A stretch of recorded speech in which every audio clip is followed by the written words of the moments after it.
Hadisnya jelas. Hadis riwayat Muslim. Ada Sahih Muslim di sini, saya bukakan. Dari sahabat Abu Hurairah. Jelas, gamblang, tegas bunyi hadisnya. Bagaimana bunyinya? Ma asfala minal ka'baini fa finnar. Pakaian lelaki yang di bawah mata kaki, neraka tempatnya.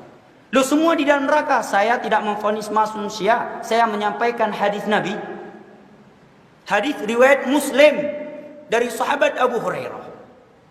Bahkan dalam hadis Abdullah bin Umar dalam Sahih Bukhari dan Muslim, Nabi menyebutkan thalathatun la yukallimuhullah yaumal qiyamah wa la yuzakkihim wa la yanzuru ilaihim wa lahum adzabun alim. 3 manusia di hari kiamat tidak diajak bicara oleh Allah, tidak dilihat, tidak disucikan, dan bagi adab yang pedih. Nabi sebutkan dari 3 golongan: al-musbil, yang isbal pakaiannya dari laki-laki. Nabi nggak merinci, kalau nggak sombong nggak apa-apa, umum bunyinya, ya kan? Jelas, gamblang, tegas bahasa Nabi. Bahkan di sana ada riwayat dari Tirmidzi, dalam Sunan Tirmidzi dan Abu Daud, bunyinya fa innal isbala minal makhilah. Sesungguhnya isbal itu sendiri adalah bentuk kesombongan, kata Nabi. Nggak apa-apa kalau nggak sombong. Kenapa? Karena dia isbal. Ya. Akhirnya cari-cari dalil, dapat hadis Abu Bakar bahwa Nabi menyatakan ketika Abu Bakar, ya Rasulullah, ya sarungku isbal. Nabi menyatakan, kamu bukan orang yang termasuk orang yang sombong. Masya Allah. Padahal kalau jujur disampaikan hadisnya, bunyi hadisnya jelas. Abu Bakar menyatakan, ya Rasulullah, ini teks hadisnya. Ya Rasulullah, inna izari yastarkhi. Itu bunyi hadisnya. Wahai Rasulullah, sarungku melorot. Apa arti melorot? Berarti apa? Sebelumnya di atas apa di bawah? Di atas. Kalau di bawah naik namanya, bukan melorot. Ya kan? Inna izari yastarkhi. Sarungku ya Rasulullah melorot. Kemudian Nabi menyatakan, kamu bukan termasuk orang yang sombong. Apa yang kita pahami berarti dari hadis itu? Kalau kita ikhlas mencari kebenaran ketika mendengar hadis ini, bukan ingin ikut kita paksa hadis, ikut hawa nafsu kita. Kalau jujur, semua orang bisa berkata bahwa Abu Bakar sarungnya isbal karena melorot, menunjukkan tidak sengaja, ya kan? Kedua, Nabi telah merekomendasi, menyatakan bahwa Abu Bakar tidak sombong dunia akhirat. Lah kita, siapa yang merekomendasi kita nggak sombong, saya dan Anda?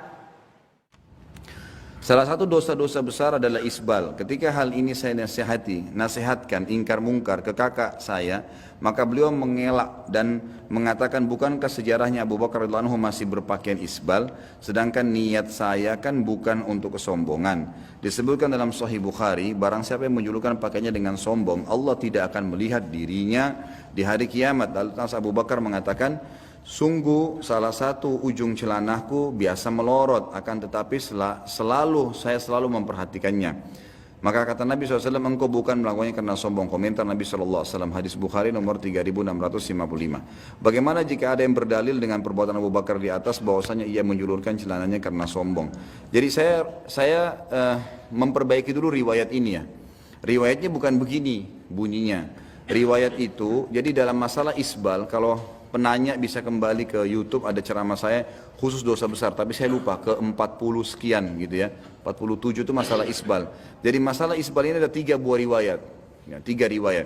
Riwayat yang pertama yang menyebutkan tentang, dan ini masih dipersisikan ulama, ada yang mendhaifkan, ada yang menghasankan, tentang teguran Nabi SAW kepada sahabat yang mata kakinya tertutup waktu sholat gitu kan. Tapi ada yang mendhaifkan, ada yang menghasankan. Kalau kita ambil riwayat ini dihasankan, maka kata para ulama, orang kalau sholat mata kakinya nggak boleh tertutup, berarti sholatnya bisa batal. Karena sahabat itu sholat, lalu Nabi SAW habis salam mengatakan, kembali wudhu dan sholatlah. Dia tidak bertanya, dia pergi langsung wudhu dan sholat. Lalu Nabi SAW waktu dia selesai sholat mengatakan, kembali wudhu dan sholatlah, sampai 3 kali. Seorang sahabat tanya di sebelahnya, kenapa ya Rasulullah? Kata Nabi, karena mata kakinya tertutup. Ini riwayat yang pertama. Kalau kita ambil derajat yang dihasankan oleh para ulama, berarti sholat sudah jelas tidak boleh. Dan ini lebih umum, jumhur ulama berpegang pada kehasanan riwayat ini. Riwayat yang kedua adalah riwayat yang disebutkan di sini, tapi bunyi hadisnya begini. Kata Nabi SAW pada saat menjelaskan, siapa yang menarik, menjulurkan pakaiannya dari atas bagi laki-laki menutupi mata kakinya karena sombong, maka tidak akan mencium bau surga. Begitu hadisnya, tidak akan mencium bau surga, gitu kan? Maka hadis ini ya menjelaskan tentang semua yang sengaja menarik menutup mata kaki itu tidak akan mencium bau surga. Riwayat yang lain, Abu Hurairah menambahkan riwayat di sini mengatakan ada tambahan semua yang dibawa mata kaki di neraka, gitu kan? Riwayat tentang Abu Bakar radhiyallahu anhu mengatakan kepada Nabi SAW, ya Rasulullah, kalau saya sholat celana saya melorot, kan gitu. Ini tambahan, bukan di riwayat ini. Dia ikut dengan riwayat yang pertama yang dihasankan tadi. Waktu Nabi SAW menegur orang yang sholat melorot celananya itu, sempat menutup mata kakinya, sempat Abu Bakar mengatakannya, Rasulullah, saya kalau sholat celana saya melorot, gitu kan? Turun, karena Abu Bakar radhiyallahu anhu orangnya kurus sekali, gitu kan? Orangnya sangat kurus radhiyallahu anhu. Maka beliau mengatakan, saya kalau sholat celana saya suka melorot, kecuali illa an ata'ahadahu, kecuali saya tahan dengan tangan saya, baru nggak melorot. Maka kata Nabi SAW, kau tidak termasuk orang itu, gitu kan? Karena kenapa? Bukan karena Abu Bakarnya, tapi karena memang dia pakai apapun melorot karena kurusnya, gitu kan?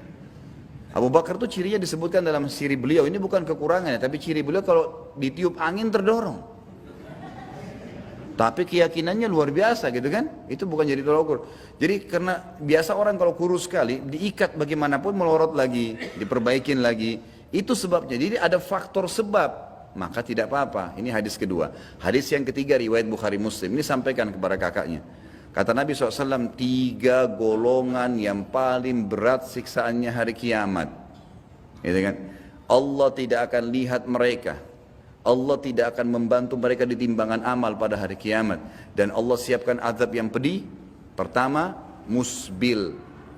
Ini global, semua yang tutup mata kakinya. Sombong atau tidak, sholat atau tidak, ini hadisnya. Ini hadis yang ketiga. Kemudian yang kedua, mannan, yang nyebut-nyebutin kebaikannya. Yang ketiga, orang-orang yang menjual, ya, baik sil'atahu bihalifil kadhib, menjual dagangannya dengan sumpah palsu, sumpah dusta. Hadis yang ketiga, riwayat Bukhari Muslim ini menjelaskan isbal itu ada sebab sombong atau tidak tetap dilarang, gitu kan? Tetap dilarang. Dan saya sudah pernah jelaskan, di dalam ceramah itu saya jelaskan, ada apa sebenarnya dengan isbal? Kenapa isbal ini dipermasalahkan? Coba ikhwan. Kenapa sih kalau celana itu dinaikkan sedikit di mata kaki? Ada orang bilang jelek, ya, jingkrang lah, apalah, ketinggalan lah, kolot lah dan seterusnya.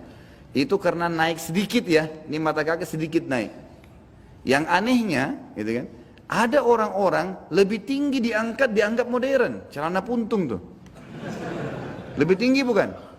Lebih tinggi. Kok itu nggak dipermasalahkan tuh? Ini cuma naik sedikit masalah. Lebih tinggi kok jadi modern. Dari mana nih? Ada yang lebih hebat di atas lagi. Setengah paha kelihatan. Ini nggak dimasalahkan, dianggap hebat. Bagaimana nih? Ini persepsinya dari mana nih? Pemahamannya dari mana?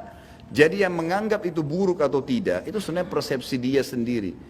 Karena memang kita sendiri tanamkan itu. Kenapa orang kalau pakai jas percaya diri, persepsi dia ini keren. Kenapa ada perempuan kalau acara pengantin semua kekurangan kain, bolong depan, bolong belakang. Tapi tetap jalan percaya diri. Karena persepsi dia ini keren. Mestinya akhwat kita yang pakai jilbab dan cadar, ikhwat kita juga yang sudah multazim pakai baju koko, mestinya terapkan tuh percaya dirinya.